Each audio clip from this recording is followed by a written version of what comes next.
Nothing in this recording is intended as investment advice, and the people in this recording may hold positions in the companies they talk about. Do not make any investment based solely on a tip or recommendation. Please do your own research. Hello and welcome to Zak's Traders Cafe. Today I'm joined by Russell Fryer, who is CEO at Critical Metals. How are you today, Russell? Good morning, Zach, from Lubumbashi, DRC. All right, today's the big day. You've released a press announcement with regard to your personal dealings in your shares, so hopefully that clears everything up. This is in addition to the share dealings announced on the 19th of April.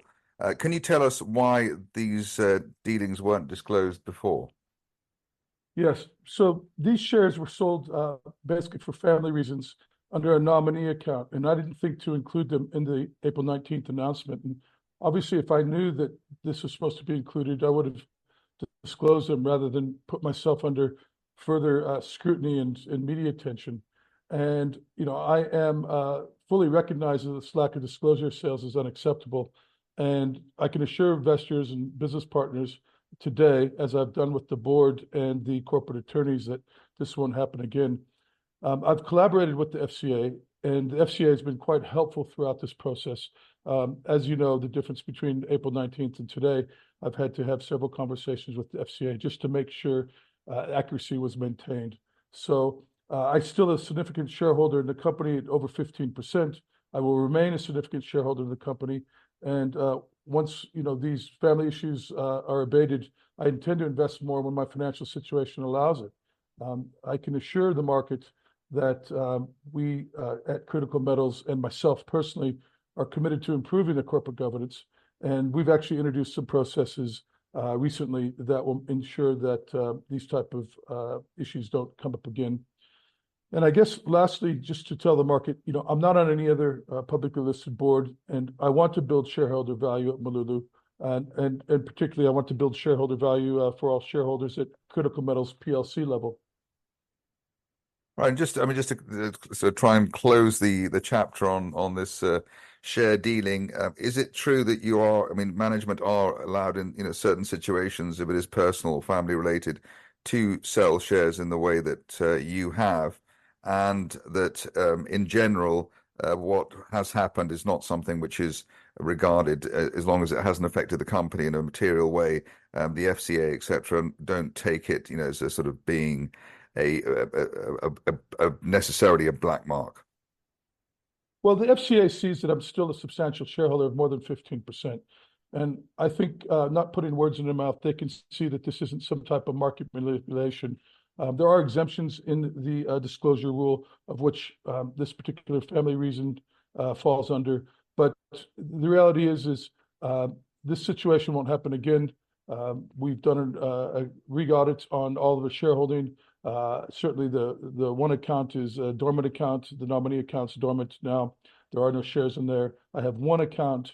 The FCA sees that.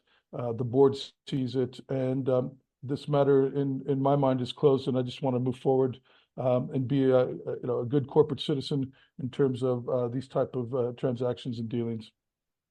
Okay, well, so obviously in terms of taking things forward, it's all about Malulu. And last time we spoke, we were talking about a road. Maybe you can tell us about that.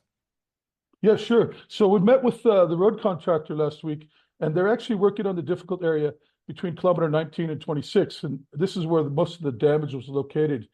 But what's interesting is, and I've mentioned this in the most recent public presentation, that we're finding more copper siltstone seams. And copper is hosted in each siltstone seam. About January of this year, we knew of 3. And due to our geotechnical work and soil chemistry and such, we've actually found 6. So because of this increased copper deposit, we are designing a new drill program that will drill deeper in order to intercept all the seams at a 45-degree angle. And once these 1,000 meters are drilled, we'll send that core to South Africa for assaying. We'll merge that data with the data from the previous 1,000 meters that we drilled. We'll create our JORC report.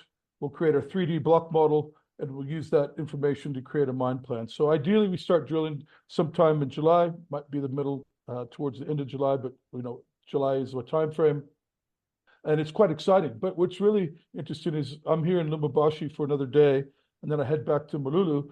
but the head of geology at the University of Lubumbashi is going to visit Malulu on Monday, and he's going to provide his insight on the ore body in the region, which will certainly help some of our geologists start thinking about how this structure is laid out.